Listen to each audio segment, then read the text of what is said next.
Hey, it's Sasha Evdokov. Thanks for joining me. In this video, we're going to cover the concept of emotional loss versus an emotional win, and why are we much more emotional on the loss than we are on the win. Well, first off, we are more attached to our current state or something that we have or have a close attachment to than we are on our future state. So this goes along the lines with our friends, our money, a lot of different things. So for example, when it comes to, let's say our friends, we are much more close attached to people we're closely associated with, people we know. So if we had a death in the family, then it's much more emotional than if we gain a brand new friend. Now, even though this friend may be a great friend, we are much more emotional about someone dying that's close to us than we are of bringing someone into our life. Because the fact of we're more closely attached to our current state.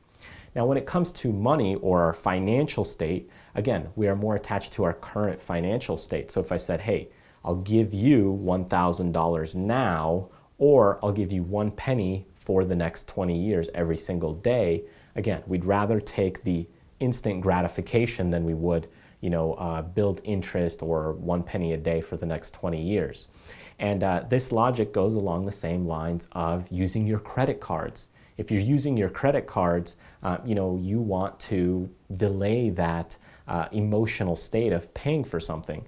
You're basically trying to avoid it. So again, it's money in the future that you have to pay back, and it doesn't feel as bad. Whereas if you're paying with something with cash, you have to give that up right away. So that's kind of the premise behind our emotional state and why we are more emotional about the emotional losses than we are about the emotional gains. So this is what's being said to you, but what does it really mean? What does it mean in terms of the stock market? How can you apply it?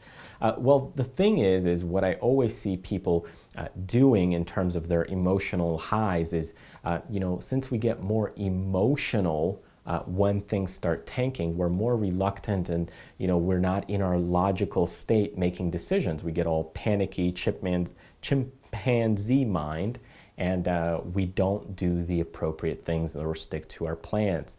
So it is during those times that you need to be mindful of your plan and stick with it.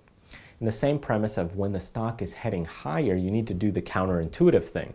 As you're reaping in profits, you're making whatever amount you're making, $1,000, $5,000 on a trade, $100 on a trade, it doesn't matter. But you're in a calm state and, it may be going against the grain, but you need to peel some off and sell some into strength just because what if there's a bad day coming up ahead of you? And then you'll be more emotional coming up, and this can cause a lot of problems. So again, watch what's going on with you internally, and if you have that observing ego looking from an outside perspective at yourself, what's going on and churning inside of you, you'll be much better off in terms of spotting where you get more emotional, where are you more calm. But typically most people get more emotional during the losses because of that current state attachment than they do over the wins or the gains, because that is future money that you can use on something. So again, use that to your advantage. Start watching yourself, how you're behaving, how you're reacting to the markets, to your own financial state of mind, and what's going on as you start buying things, purchasing things, and start doing some changes to make yourself better off.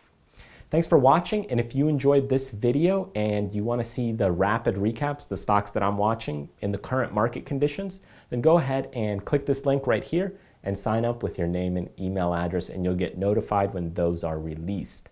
And if you want to condense your stock market education, just condense it, make it quicker, speed things up all in one spot, then check out some of my courses at tradersfly.com. Thanks for watching. I know you got a lot out of this video, so continue to learn and watch some of my other videos. And remember to do what you love, contribute to others, and most importantly, live life abundantly. I'll see you next time.